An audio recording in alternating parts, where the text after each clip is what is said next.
자리를 지키면 역전의 하나님을 경험하게 될 줄로 믿습니다. 여러분, 오늘 하나님께서 우리한테 그 말씀을 주고 있는 거예요.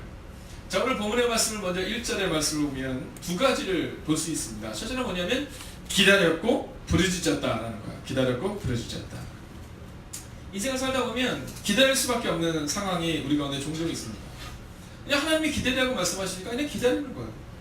네, 요셉이 노예로 팔려가잖아요. 노예로 팔려가서 몇 년을 기다리냐면 14년을 기다려요.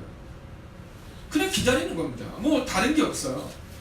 근데 기다릴 때 어떻게 기다려요? 막 춤추면서 기다려요? 아니, 그렇지 않죠. 여러분, 눈물로 기다리는 겁니다. 기다리고 기다렸더니, 혹시 여러분의 삶 가운데 오늘 하나님께서 주시는 은혜 또한 있지만 그러나 여전히 기다려야 되는 분들이 분명히 있을 거예요. 여러분, 기억하세요. 요셉이 14년을 기다렸더니, 그리고 형제들을 만날 때까지 한 22년을 기다렸더니 하나님이 요셉의 삶 가운데 역사하셨던 것처럼, 여러분, 만약 하나님이 우리 가운데 기다리기를 원하신다면 오늘 기다리셔야 합니다. 그런 마음으로 오늘 살아야 하는 거예요. 두 번째는 뭐냐면요, 부르짖었다는 겁니다. 부르짖었다. 여러분, 부르짖을 수밖에 없는 상황들이 우리 가운데 종종 있잖아요. 근데 아주 중요한 표현은 뭐냐면, 여기에서 나오는 부르짖음이라는 것은 뭐냐면 사람들 앞에서 부르짖었던 게 아니라는 겁니다. 여러분, 이스라엘 백성들의 특징 중에 하나가 뭐냐면 똘똘 잘 뭉쳐요. 아주 좋은 겁니다. 근데 이 똘똘 잘 뭉치는데 그것이 두 가지 모습으로 나타납니다. 하나는 똘똘 뭉쳐서 하나님 앞에 기도하는 순간, 예를 들면 미스바의 대성회 가운데서 무릎을 꿇고 하나님을 바라며 나아갈 때, 여러분, 여리고를 돌 때 똘똘 뭉쳐서 그들의 마음 가운데, 침묵 가운데 여리고를 무너뜨리는 순간, 이런 순간이 있었어요. 근데 또 어떤 순간도 있어? 네, 같이 모여서 망하게 하는 대로 같이 데리고 갑니다. 여러분, 10명의 정탐꾼을 통해 나머지 많은 사람들이 다 낙심하게 되는 일들이 발생이 돼요. 그런데 오늘 이 다윗의 부르짖음은 어떤 부르짖음이냐면 하나님을 향한 부르짖음. 하나님을 향한 부르짖음. 여러분, 저는 이 새벽 이 시간 여러분이 하나님을 향해 부르짖는 순간을 경험하게 되기를 주의 이름으로 축원하겠습니다. 여러분, 우리의 마음 가운데 그 부르짖음이 있어요. 그 부르짖음, 하나님을 향한 부르짖음. 여러분, 사람들과 함께 말하는 부르짖음이 아니라 하나님을 향한 부르짖음. 성경에 보면 한나와 브닌나라는 사람이 나와요. 근데 이 한나라는 여인이 아이가 없어요. 아이가 없는데, 근데 그 옆에서 이 브닌나라는 여인이 계속 이 한나를 어렵게 해요. 근데 그때 이 한나가 성경을 보면 붙어서 싸웠다 이런 내용이 나오잖아요. 어려움이 있을 때마다, 마음이 어려울 때마다 교회로 와요. 교회, 성전으로 오는 겁니다. 그리고 뭐 하냐면 부르짖어서 기도해요. 부르짖어서 기도할 때마다 하나님은 그를 위로하시고, 그리고 기다리고 기다리던 이 한나에게 어느 날 그에게 위대한 아들을 주세요. 그가 누구예요? 바로 하나님의 선지자였어요. 우리가 부르짖을 때 하나님은 우리의 기도를 그냥 듣지 않으시는 분이 아니라 반드시 응답하시고 우리의 기도 가운데 역사하시는 분이다 라고 성경은 기록하고 있다라는 거죠. 혹시 오늘 여러분의 삶 가운데 기다릴 수밖에, 부르짖을 수밖에 없는 상황이 있다면 여러분, 그렇게 생각하세요. 지금 하나님이 나를 연단시키시는 거예요. 나를 연단시키시는 거예요. 그리고 성경은 분명히 말하고 있죠. 다윗도, 아브라함도, 요셉도, 이삭도, 우리가 어떤 수많은 사람들은 다 기다리는 사람이었고 다 부르짖는 사람이었다는 거예요. 옆에 있는 분을 향해 이렇게 한번 인사하세요. 기다리고 부르짖을 때 역사하십니다. 하고 인사할까요? 기다리고 부르짖을 때 역사하십니다. 여러분, 이 사실을 기억하셔야 돼요. 기다리고 부르짖을 때 역사하신다 라는 거죠. 자, 오늘 여기서 하나님의 말씀이 끝나지 않습니다. 뭐냐면 맨 마지막을 보면 부르짖음을 들으셨도다라는 거예요. 들으셨도다. 여러분, 2018년 동안에 우리가 보았던 이제 창세기의 말씀, 이 창세기의 말씀을 통해 하나님이 우리 가운데 주셨던 메시지가 있죠. 그것은 뭐냐면 기다리라는 겁니다. 기다리라. 근데 이 요셉이라는 사람이 처음 시작할 때는 어떠한 사람이었냐면 카타한이라고 써 있어요. 막내라는 거죠. 막내. 자, 이 막내라는 표현은 뭐냐면 좀 보잘것없는 사람이다 라는 겁니다. 보잘것없는 사람. 우리로 따지면 이런 겁니다. 딱 이렇게 봤을 때 아, 저 사람은 진짜 존경받을 만한 사람이야. 그 사람이 존경받는 것에 대해서는 뭐 별 말하지 않습니다. 근데 저 사람은 우리가 볼 때 좀 존경받을 만한 사람이 아닌데 뭐 여러 상황 때문에 또 위치 때문에 존경할 수밖에 없는 상황일 때 우리들 마음에 좀 불편함이 있는 것처럼 요셉이 그랬던 거예요. 요술량의 카탄이라고 말하는 것은 뭐냐면요, 좀 보잘것없는 사람이라는 뜻입니다. 막내 이런 의미도 있지만 좀 보잘것없는 사람 뭐 이런 의미를 가지고 있었다라는 거죠. 자, 그런데 그 보잘것없었던 사람이었던 막내였던 이 요셉이 어떠한 역사를 경험하게 되냐면, 그가 애굽으로 팔려가서 14년의 시간을 기다리고, 그리고 그의 삶 가운데 놀라운 역사가 일어나는데 그가 애굽의 총리 대신이 되는, 즉 부르짖음을 들으시는 하나님의 응답을 경험하게 되었다라는 거예요. 여러분, 우리가 해야 되는 일이 뭡니까? 여러분, 그래도 여러분 한번 잘 생각해 보세요. 우리는 그래도 때가 되면 막 특별 새벽기도도 같이 막 힘을 합쳐서 하고, 때가 되면 주일 예배를 같이 함께 드리고, 때가 되면 바이블 컨퍼런스도 하고, 때가 되면 능력을 얻을 수 있도록 우리가 함께하는 시간이 있는데, 근데 요셉은 어땠냐는 거죠. 요셉은 감옥에서 혼자 있었다는 거예요. 노예로 혼자 있었다는 거예요. 아무도 예배하지 않는 그곳에서 요셉이 혼자 있었다는 거죠. 그런데 하나님은 그 요셉이 홀로 있었지만 예배하는 자로 서고, 홀로 있었지만 기도하는 자로 서고, 홀로 있었지만 하나님을 만나기를 원할 때 하나님이 부르짖음을 들으셨다라고 오늘 성경은 기록하고 있다는 거예요.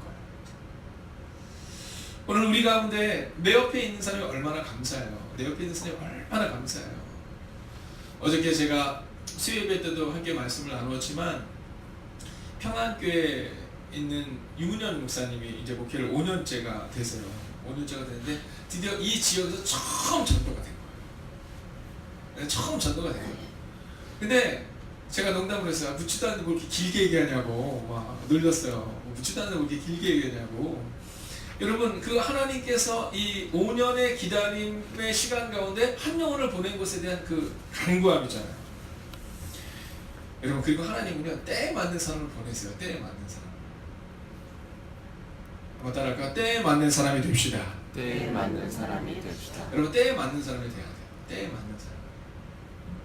왜 때에 맞는 사람이냐 하면, 이제 이분이 그 평안교회를 오게 됐는데 진짜 한 50대의 남자분이다라고 하시더라고요. 근데 이분이 교회를 오게 된 이유가 참 단순하고 명료합니다. 자기 직장 동료 중에 한 명이 얘기를 한 거예요. 뭐라고 얘기를 했냐면, 교회 좀 가라고 하도 얘기를 해서 내가 교회를 가야겠다 싶은 생각이 들어서 집 앞을 딱 갔대요. 그때 거기 양광교회가 있더래요. 큰 교회가 있어서 내가 저길 가야겠다 이렇게 생각했는데, 그 자기를 전도한 사람이 갑자기 교회를 하나 소개해 주는데 어느 교회냐면 그게 평안교회였다는 거예요. 그래서 이분이 물었대요. 평안교회라는 교회를 아냐? 그랬더니 나 모른다. 그 왜 평안교회를 얘기하냐? 그랬더니 내가 얼마 전에 지나가다가 평안교회 목사님이 전도지를 줬는데 내가 그 전도지를 받고 이 교회 가면 좋겠다는 생각이 들었다는 거예요. 그리고 먼저 이렇게 와서 정탐해 보니까 교회가 작더래요. 여러분, 작은 게 은혜일 수도 있다는 거죠. 교회가 작은데 어떤 마음이 드냐면, 당시 처음 이제 교회를 가면 너무 큰 교회에 가면 목사님을 만날 시간도 없고 또 기도받을 시간도 없고, 그러니까 그 교회로 가라 그래서 그 교회로 왔다는 거예요. 그런데 그렇게 3주 동안을 등록을 안 하고 다니시는 거예요. 근데 드디어 역사적인 날이 밝았죠. 그날이 언제냐면 12월 24일이었어요. 여러분, 그동안 1년 동안 이 5교회가 연합해서 열심히 달려왔거든요. 근데 드디어 과부하가 걸린 거예요.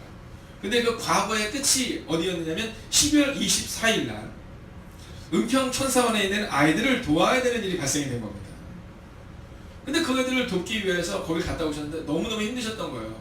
그래서 그날 몸에 이 감기 몸살과 독감이 확 와버린 거죠. 그래서 25일 날 교회를 못 가신 거예요. 그리고는 목사님이 어쩔 수 없어서 도저히 올 수 없는 상황이 돼서 은혜교회라는 교회랑 같이 연합 예배를, 그 교회를 가서 예배를 드리고 나서 그 다음 주가 된 겁니다. 그래서 질문입니다. 자, 이분이 교회를 처음 나온 분인데 25일 날 교회를 왔을까요? 안 왔을까요? 네, 어땠을 것 같아요, 여러분? 왔을 것 같아요? 안 왔을 것 같아요? 놀라운 사실, 이분이 교회를 온 거예요. 근데 교회 아무도 없잖아요. 교회가 이사 갔구나 이렇게 생각했대요. 신기하지 않아요? 우리 같으면 어떻게 하겠어요? 뭐 이럴 텐데 새신자니까, 예를 들어서 이분이 교회를 다녀봤던 분이라면 또는 마음이 조금 날카로운 분이라면 아니 뭐 목사님이 이럴 수 있어 막 이랬을 텐데 딱 왔는데 아무도 없으니까 교회가 이사 갔나? 그리고 집으로 가셨대요. 그리고는 다음날 30일 나가서 예배를 드리는데 그 얘기를 듣고 다행이라고, 난 교회 이사 간 줄 알고 걱정했는데 다행이라고, 그리고 이제 이사 안 갈 거니까 등록하겠다고, 그리고 그날 등록을 했대요. 여러분 조금 날카로운 분이셨다면 아마 그날 뭐 예배를 안 듣냐 뭐 이랬을 텐데 목사님 아프셨군요. 저는 교회 이사 간 줄 알았어요. 이제 이사 안 간댔더니까 제가 여기 등록하게 할게요. 그리고 지난주에 등록을 했다라는 거예요. 그 얘기를 듣는데 제 마음 가운데 지난 5년을 기다리는 그 마음이 어땠을까? 여러분 아무도 오지 않는 그 새벽을 깨우는 그 자리를 기다리는 모습이 어땠을까? 그리고 드디어 하나님은 기다리고 기다리며 부르짖고 부르짖는 그의 기도에 응답하셨다는 것을 5년 만에 보게 하시는 거예요. 여러분 기억하세요? 저는 하나님께서 평안교회 가운데 역사하신 것처럼 또 행복일가대 가운데 역사하신 것처럼 여러분의 부르짖음과 여러분의 기도에도 응답하실 줄로 믿습니다. 자, 2절의 말씀을 같이 한번 읽어볼까요? 2절입니다. 함께 읽읍시다. 시작. 나를 기가 막힐 웅덩이와 수렁에서 끌어올리시고 내 발을 반석 위에 두사 내 걸음을 견고하게 하셨도다. 아멘. 자, 이제 오늘 이 2절의 말씀을 통해서는요, 나를 기가 막힐 웅덩이와 수렁에서 끌어올리시고 라는 말씀을 통해 아주 중요한 메시지를 주는데, 그것은 뭐냐면 역전은 일어난다라는 겁니다. 역전은 일어난다. 여러분 여기에는요 아주 중요한 한 단어가 포함되어야 되는데, 역전은 일어난다 앞에 하나를 더 쓰신다면 역전은 반드시 일어난다라는 겁니다. 반드시 일어난다. 성경을 보면서 받는 은혜는 뭐냐 하면, 첫째는 그들의 모습이 우리와 똑같다는 데 은혜를 받습니다. 야, 어쩜 저렇게 나랑 똑같을까? 실수하고 넘어지고 이런 모습을 또 얼마나 나랑 똑같은지 얼마나 감사한지 모르겠어요. 저는 사실은 교회 이전에 그런 상황들을 겪기 전에는요, 성경에 나오는 10명의 정탐꾼을 볼 때마다 뭐 저런 사람들이 다 있어 이런 마음을 가졌었어요. 뭐 저런 사람들이 하필 리더로 세워서 저렇게 이스라엘을 어렵게 한 거야 막 이랬었어요. 저런 사람들은 참 문제야 막 이랬거든요. 근데 막상 교회 이전을 해보니까 제가 그 10명의 정탐꾼이랑 거의 비슷하더라고요. 앞에서는 담대하게 하나님 하실 것이다 이렇게 얘기하지만 제 마음과는 이게 될 수 있을까의 마음이 있는 거예요. 하나님 저의 기도에 응답해 주시라고 기도하지만 사실 저의 마음 깊은 곳에는 그래서 하나님 어떻게 가야 돼요? 어떤 방법으로 인도하실 거예요? 라는 마음이 있더라는 거예요. 이번 교회 이전을 준비하고 또 교회 이전을 이루어 나가면서 하나님께서 제게 주는 가장 큰 은혜는 뭐냐면 자만하지 말고 자신하지 말라는 것이었어요. 야, 너 이제까지 말씀 전할 때마다 10명의 정탐꾼에 대해서 뭐 저런 사람이 있냐 너 이런 마음을 가지고 말씀을 전했지, 네가 꼭 그런 사람이야 라는 마음을 전해주시더라고요. 그냥 누가 다른 사람이 했으면 좋겠지 내가 해야겠다는 마음이 자꾸 들지가 않는 거예요. 좀 편한 곳으로 가면 좋겠는데 이런 마음이 자꾸 드는 거예요. 왜 이렇게 이 공사가 어려운 곳을 가야 되나 이 마음이 드는 거예요. 새벽기도 끝나고 매일마다 그곳을 왔다 갔다 할 때마다 제 마음 가운데도 그 마음이 드는 거예요. 10명의 정탐꾼의 마음처럼. 어저께 저희 교회 방문하신 분들이 계셔서 제가 저희 교회가 공사하기 이전의 사진을 딱 보여드렸어요. 그때 그분들이 그러시더라고요. 목사님 밀리 꼭 가셔야 돼요 이렇게 얘기하더라고요. 그래서 이미 가고 있어요. 이미 가고 있고 이미 준비 지어져 나가고 있어요 이렇게 얘기했어요. 여러분 우리 가운데 있어서 분명한 사실을 하나를 알면 그럼 우리 인생이 편해집니다. 그래서 뭐냐면 성경에 나오는 위대한 인물도 다 우리같이 방황했고 다 우리마치 기가 막힐 웅덩이에 빠진 것처럼 보였고, 그러나 믿음으로 그 웅덩이를 넘어섰다라는 겁니다.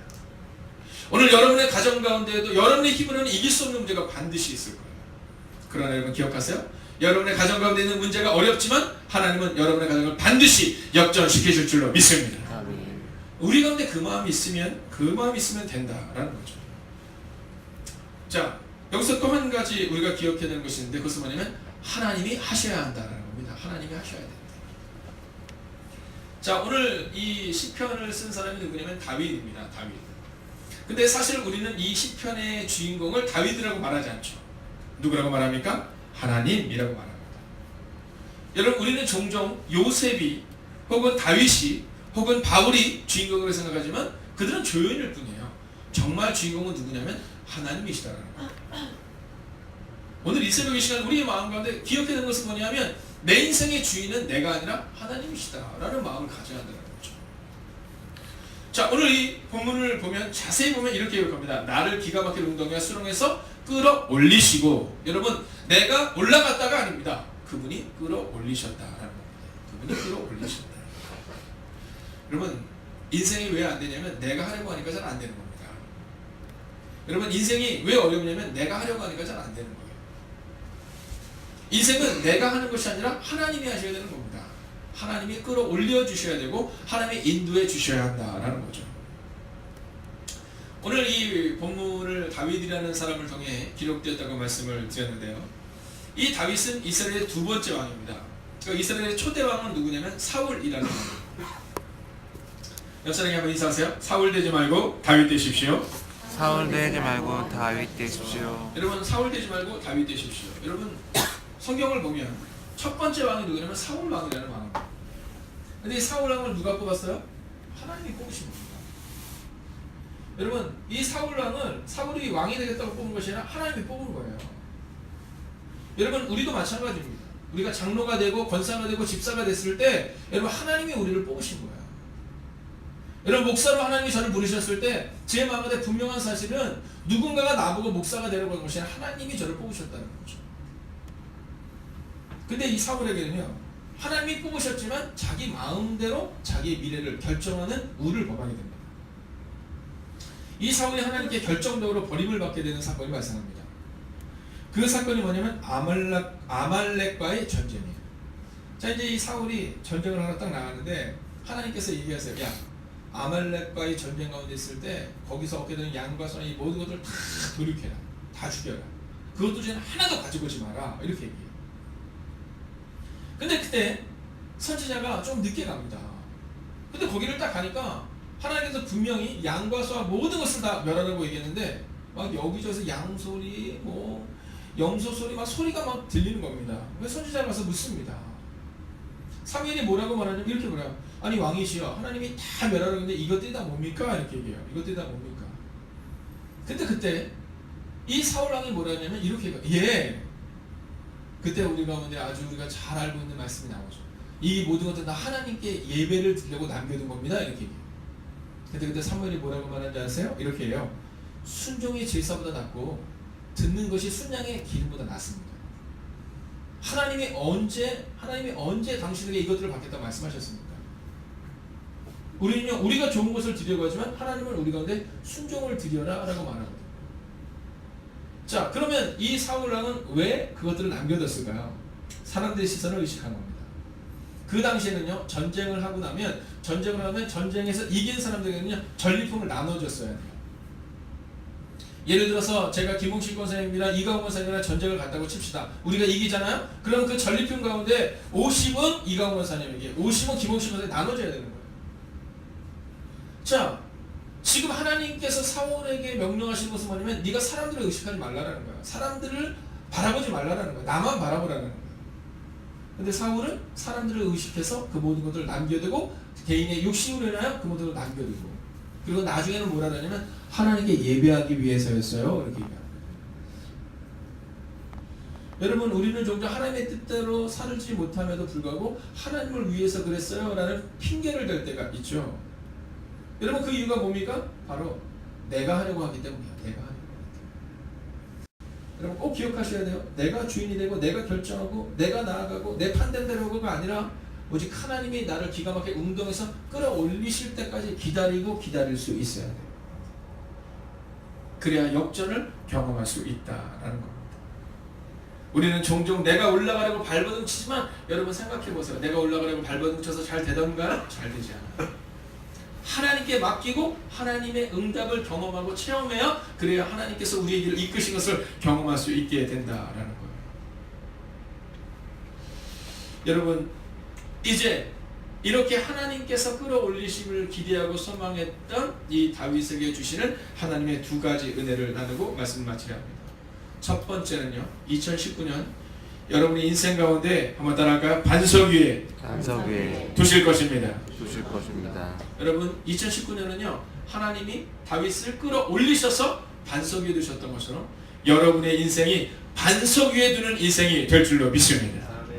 여러분 어디 있느냐가 중요해요. 어디 있느냐가 중요해요. 왜 어디 있느냐가 중요하냐면 이런 거예요. 제가 이제 요즘에 새벽 기도가 끝나고 나면 말씀을 준비하고 공사 현장에 이제 다녀올 때가 있습니다. 근데 가면 거기가 뭐가 있냐면요, 이 밑에가 바닥이 오랫동안 있으니까 먼지가 엄청 많더라고요. 먼지가 엄청 많아가지고 제 신발을 갖다가 오면요, 닦지 않으면 신발이 아주 허해져요. 여러분, 우리가 어디 있는 거 이렇게 중요해요. 여러분, 우리가 있는 공동체가 늘 먼지가 많고 우리가 있는 공동체가 늘 문제가 있잖아요. 그럼 그 문제를 우리가 밟고 다니기 때문에 우리가 문제가 묻을 수밖에 없는 거예요. 그래서 교회 공동체가 여러분 거룩해지고 성결해지고 그리고 구별되는 은혜가 우리 가운데 있어야 된다. 이것은 비단 등산을 할 때도 마찬가지입니다. 여러분, 비 오는 날 등산 가보셨어요? 네, 여러분 비 오는 날 등산을 갔다 오잖아요. 비 오는 날 등산을 갔다 오면요, 흙이 질퍽질퍽해요. 평상시는 괜찮은데. 그래서요, 비 오는 날 또는 비가 온 다음 날 등산을 갔다가 집에 딱 들어오면요, 흙이 얼마나 많이 묻어서 들어오는지 몰라요. 여러분, 이번에 이제 눈이 오는 때가 곧 오겠죠? 눈이 오고 나면요, 여러분 바닥을 한번 자세히 보세요. 그러면요, 바깥에서 막 눈을 밟고 들어와서요, 눈이 오는 날은 이 본당 예배당이요, 막 지저분합니다. 여러분, 그런 거예요. 우리가 어디 있느냐에 따라 그런 거예요. 그렇기 때문에 우리의 인생이요, 질퍽질퍽한 인생 가운데 거하는 것이 아니라 반석 위에 거하는 인생으로 되어야 한다. 근데 이걸 누가 반석 위에 세우세요? 여러분, 우리가 반석 위에 설 수 없어요. 하나님이 반석 위에 세우시는 은혜가 우리 가운데 임해야 한다는 거죠. 저는 2019년 여러분의 인생이 지느길을 질퍽질퍽한 길을 걸어가는 인생이 아니라 요셉의 삶 가운데, 아브라함의 삶 가운데 역사하셨던 것처럼 반드시 반석 위에 세우시는 은혜를 허락하실 줄로 믿습니다. 그리고 두 번째 축복은 뭐냐면요, 걸음을 견고하게 하셨다, 이렇게 말해요. 걸음을 견고하게 하셨다. 여러분, 인생을 살다 보면 인생이 갈짓자인 사람들이 있습니다. 인생이 갈짓자인 사람이 있어요. 이쪽으로 갈까 저쪽으로 갈까 막 고민하는 사람들이 있죠. 근데 오늘 성경은 우리 가운데 뭐라고 말하냐면 우리의 걸음을 하나님께서 견고하게, 즉 반듯하게 하셨다, 이렇게 말해요. 반듯하게 하셨다. 견고함으로 나갔던 다윗처럼 오늘 하나님은 우리 가운데 견고하고 그리고 반듯한 길을 걷기를 원하세요. 여러분, 여러분이 기도할 때 여러분의 가정에 사랑하는 성도님들의 삶 가운데 반듯한 은혜가 반드시 임하게 될 것입니다. 여러분, 우리가 기도할 때 우리의 자녀들이 어디 있는가를 생각하셔야 돼요. 여러분, 우리가 기도할 때 여러분은 자녀들에게 뭐라고 얘기하세요? 우리 양명수 집사님은 미국에 있는 자녀들에게 전화할 때마다 뭐라고 얘기하세요? 우리 이강원 권사님은 우진이에게 지방에서 학교를 다닐 때 뭐라고 얘기하세요? 여러분, 여러분의 자녀를 향해서 뭐라고 말씀하냐고 저는 여러분에게 한번 묻는 겁니다. 여러분, 아마 전화하면 잘 지내니 뭐 이런 얘기도 하시고 여러 가지 사랑의 말을 주실 거예요. 근데 올해는요, 한 가지를 더 덧붙이는 거예요. 한번 따라할까요? 안심하라. 안심하라. 여러분, 이 얘기를 붙이는 거예요. 아들아, 안심해라. 아들아, 안심해라. 엄마가, 아빠가 기도하고 있다. 하나님께서 내 발을 반석에 세우시고 그리고 너의 걸음을 견고하게 하시라고 내가 기도하고 있다. 여러분, 우리 자녀들 가운데 그 마음이 있어야 되잖아요. 우리의 자녀들 가운데 내 뒤에서 누군가 기도하고 있다. 여러분, 저는 행복가득한 교회의 사역 가운데 아주 중요하게 여기는 사역이 있습니다. 그것은 뭐냐면 중보기도 사역입니다. 여러분, 누군가가 내 뒤에서 기도하고 있다. 이것만으로도 하나님의 교회는 안전함을, 안심함을 경험하게 되는 거예요. 제가 언젠가 한번 얘기했잖아요. 어떤 교회 목사님네 교회에 차량 운행가 없었다고 하시더라고요. 그래서 아니, 왜 차량 운행가 없었어요? 그랬더니 봉고차를 타고 가는데 처음에 참 분위기가 좋았대요. 처음에 참 분위기가 좋았는데 어느 순간부터 내리는 사람에 대한 얘기를 자꾸 하더래요. 내리는 사람에 대한 얘기를. 예를 들어서 처음에 10명이 타고 가는 겁니다. 10명이 타고 가는데 이제 오집사님이 딱 내렸어요. 그럼 사람들이 막 얘기를 하는 거야. 근데 오집사가 옷이 좀 그렇지 않아? 오늘 이렇게 추운 날 왜 옷을 저렇게 입었을까? 쭉 하다가 이제 김권사가 내리는 겁니다. 김권사님 괜찮긴 한데 오늘 좀 이상한데? 뭐 이런 식으로 얘기를 하는 거예요. 사람들이 점점점 늦게 내리고 싶어 하는 겁니다. 혹시 내가 내리고 난 다음에도 그런 일이 있지는 않아요. 여러분, 이것은 유머처럼 들리지만 우리는 그런 일을 종종 범한다는 거예요. 여러분, 그런 교회는 견고한 교회가 아닙니다. 제가 이번 주일에도 말씀드렸지만 정보는 공유하지만 기도는 공유하지 않는 거예요. 여러분 이런 교회는 부끄러운 교회로 갈 수밖에 없습니다. 여러분 기도를 공유하셔야 돼요. 기도를 공유하셔야 돼요. 저는 올 한해 이강원 권사님의 마음 가운데 김홍식 권사님의 마음 가운데 그 고백이 있기를 원해요. 사랑하는 장로님의 마음 가운데 그 고백이 있기를 원해요. 여러분 최소한 15명의 사람들이 권사님들을 향해서 권사님 우리 가운데 이런 문제 가운데 기도해 주세요. 여러분 이런 기도가 공유되는 교회가 우리 가운데 있어야 돼요. 최소한 10명의 성도님들이 집사님들을 향해서 여성교회 회장을 향해서 남성교회 회장을 향해서 권사님, 집사님, 장로님을 향해서 기도해 주세요라는 기도의 공유가 우리 가운데 있느라는 거예요. 여러분 기도의 공유가 없다라는 이야기는요 그 사람이 기도하는지 안 하는지 모르는 거고 내가 그 사람한테 얘기를 한다고 해서 그 사람이 정말 기도해 줄까라는 확신이 없는 거예요. 여러분 저는 여러분의 자녀들이 여러분에게 자꾸 와서 머리를 디밀기를 원해요. 엄마 기도해 주세요. 엄마 기도해 주세요. 준서야 엄마가 기도할 때 네 키는 점점 클 거야. 제 키가 1m 75입니다. 네. 여러분의 얼굴 표정이 더 커 보이죠? 180은 돼 보여요? 네. 175입니다. 저는 사실은 180까지 클 수 있는 그러한 유전자적인 묘소를 가지고 있었습니다. 저희 친척들이 다 크거든요. 근데 어느 날 학교에서 딱 돌아와서 제가 어머니께 말씀드렸어요. 어머니 제 키가 1m 75입니다. 너무 좋아서 그냥 제가 맨 앞에 앉았었거든요. 늘 제가 제일 작았습니다. 저는 한 번도 1분단을 벗어나 본 적이 없어요. 늘 맨 앞에 앉는 제가 어느 날 갑자기 1년에 막 17cm만 이렇게 큰 거예요. 그래서 제가 가서 축복해달라고 얘기했어요. 어머니 제 키가 1m 75예요. 그랬더니 저희 어머니가 저한테 얘기했어요. 이야 175 너무 좋구나. 이제 거기서 안 크면 좋겠다. 내가 볼 때 그 키가 딱이다. 고등학교 2학년 때 전도사님 군대 가서 몇 cm 컸다고요? 3cm 컸어요. 군대 가서 3cm가 컸대요. 저는 그때 이후로 단 1cm도 크지 않았습니다. 준서야 한번 생각해봐. 제가 이 얘기를 한 다음부터 저희 아들이 엄마에게 가서 늘 머리를 디밀어요. 엄마 절대로 내 키가 멈추지 않게 해달라고 기도해 주세요. 일주일에 2-3번 와서 머리를 디밀어요. 여러분 우리의 마음 가운데 우리의 가문에 흐르는 그런 축복 가운데 하나는요 기도하면 된다는 그 확신이 있어요. 하나님께 기다리며 부르짖으며 기도했더니 반드시 반석에 세우시고 내 발을 견고하게 설다 은혜가 있는 것처럼 여러분 저는 여러분의 마음 가운데 내가 기도할 때 우리 가정이 안전할 것이다. 우리 청년들의 마음 가운데 내가 기도할 때 하나님이 내 길을 인도하셔서 내 발을 견고하게 하실 것이다. 우리 중고등부아이들의 마음 가운데 사랑하는 장로님, 권사님, 집사님, 부모님들의 기도가 내 삶 가운데 역사하실 것이라는 그 분명한 확신을 가지고 2018년 우리 가운데 어려움이 있었다 하더라도 2019년은 하나님이 반드시 역전의 은혜를 허락하신다는 믿음으로 그렇게 살아가시기를 주의 이름으로 축원하겠습니다. 기도하겠습니다.